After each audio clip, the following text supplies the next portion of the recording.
So on that same day, Casper Nyovest came out with his seventh album, which was crazy. I I don't know, like off the top of my head, let's see. It was what? Refilwe, Chuto, Tsolofelo. What's that other one?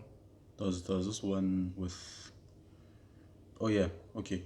Again, right? It's Refilwe, Tsolofelo, Chuto, Any Minute Now, uh Sweet and Short. I don't remember the other one, and then Solomon. So yeah, man. I mean, he's come a long way. He's come a really long way, and this 11-track album. I hope it's 11 and not 12, but I know it's just 36 minutes, if not over or under. So it's just an LP. It's just, it was what, 5 minutes shy of being an EP.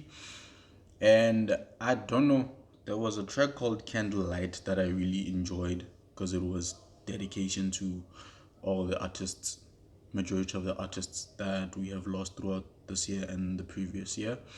Uh, there was a track that was called Balman that I didn't really like because I've heard a similar verse from Stoji T's God's Eye, so I sort of had a beef with that.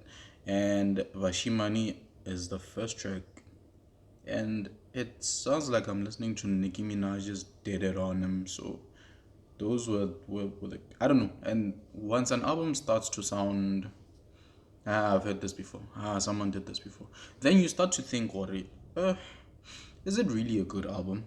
But again, I didn't want to be the person that was doing this, but Refilwe, wow, Refilwe, PK.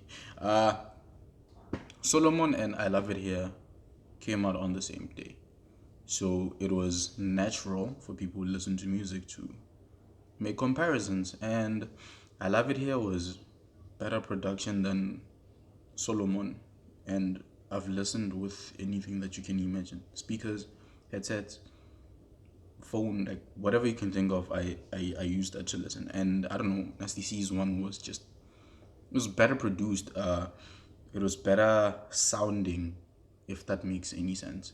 And Solomon was short, it was precise.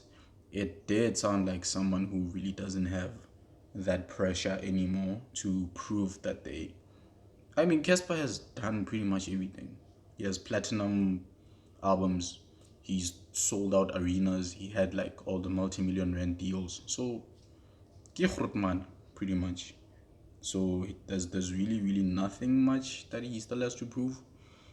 So, and that album kind of sounds like that. It sounds like, you know what, I can still make a quality album, but don't forget that I don't have to prove anything because I've done these things already. I guess it's just human nature, like having that 15 seconds mindset. Having six majority of the albums are pretty good, and then you drop this one and then people tend to forget what you did.